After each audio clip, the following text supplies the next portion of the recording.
திரும்ப திரும்ப கூட்டணி இல்லாமல் தேர்தல்களை சந்திப்பது என்பது தற்கொலைக்கு சமம். கூட்டணிக்கு போறதுதான் தற்கொலைக்கு சமம்னு. இங்க கூட்டணி யாரோட வைக்கலாம்? 2 கட்சி தான் இருக்கு, ஒன்னு திமுக அதிமுக. இப்ப திரும்ப திரும்ப தேர்தலில் நின்று தோற்று போவதற்காகவே நாம் தமிழர் கட்சி தேர்தலில் போட்டியிடுகிறது என்றால் உங்களை நம்பி வந்தவர்களே களைப்படைஞ்சிட மாட்டாங்களா? நாங்க எல்லாரும் செத்து உரமா கூட போயிட்டு போறோம். அடுத்த தலைமுறை நல்லா வளர்ந்துட்டு போகுது, என்ன கிட்ட போச்சு?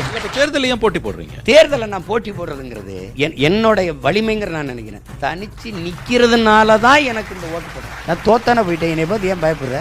எம்எல்ஏ இல்ல, ஒரு எம்பி இல்ல, ஒரு வார்டு கவுன்சிலரோடு கிடையாது. இதையே உங்ககிட்ட ஒரு 10 எம்எல்ஏ 2 எம்பி இருந்து பேசினீங்கன்னா உங்களுடைய இப்ப நான் உங்ககிட்ட கேட்கிறேன், உரிமையோட கேட்கிறேன். இப்போ திமுகவோட கூட்டணியில் இருக்கிற எங்க அண்ணன் திருமாவளவன், அண்ணன் வைகோ ஏதாவது ஒரு பிரச்சனைக்கு பேச முடியுதுன்னு நீங்க நினைக்கிறீங்களா? இல்ல நெருக்கடி இருக்குது அவங்களுக்கு.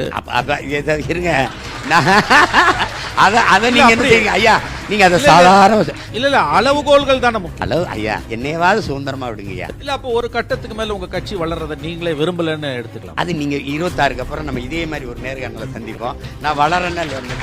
இந்த அரசியலின் தேவை என்பது முற்று அல்ல. என் மீனவனை கைது செஞ்சா என்னை தான் தேடுவான். நீங்க நிலத்துக்கு சிப்காடுக்கு தொழிற்சாலைக்கு 2000 ஏக்கரை எடுக்கிறேன்னா கூப்பிடுறா சீமானன்னு சொல்லுவான். நீங்க டங்ஸ்டன் தொழிற்சாலைக்கு சுரங்கத்துக்கு நிலம் எடுக்குன்னா சீமான கூப்பிடுன்னு சொல்லுவான். நான் ஒருத்தன் தான் இருக்கேன், கோயிலுக்கு நேர்ந்து விட்ட மாடு மாதிரி.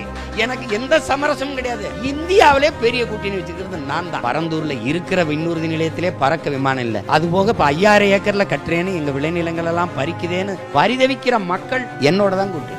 நிரந்தர 14,000 பேர் ஆசிரியர் தேர்வு எழுதிட்டு காத்திருக்கோம், எங்களுக்கு பணியை தரலன்னு போராடுறான் பாருங்க, அவன் என்னோட கூட்டணி. விவசாயி நாங்கள் விளைய வச்ச பொருளுக்கு உரிய விலை இல்லை அப்படின்னு கோபப்படுறவன் என்னோட கூட்டணி. படிச்சுட்டு வேலை இல்லாம சுத்துறான் பாருங்க, அத்தனை லட்சக்கணக்கான இளைஞனும் என்னோட கூட்டணி. இந்த நிலத்தில் பிரச்சனையை அனுபவிக்கிற ஒவ்வொரு மக்களும் ஒவ்வொரு குடிமகனும் என்னோட கூட்டணி. நான் ஏடிஎம்கே போயிட்டேன், உதயநிதிக்கு காம்படிஷன் இருக்கு. அவர் அழகா பட்டம் சுட்டி விட்டுருவாரு, அவர் வந்து அவர் மகன் இன்ப நிதிக்கு பட்டம் சுட்டிடுவார், எங்களுக்கு துன்ப நிதி ஆயிப்போம். நாங்க என்ன பண்றது? அப்புறம் ஒண்ணுமே பண்ண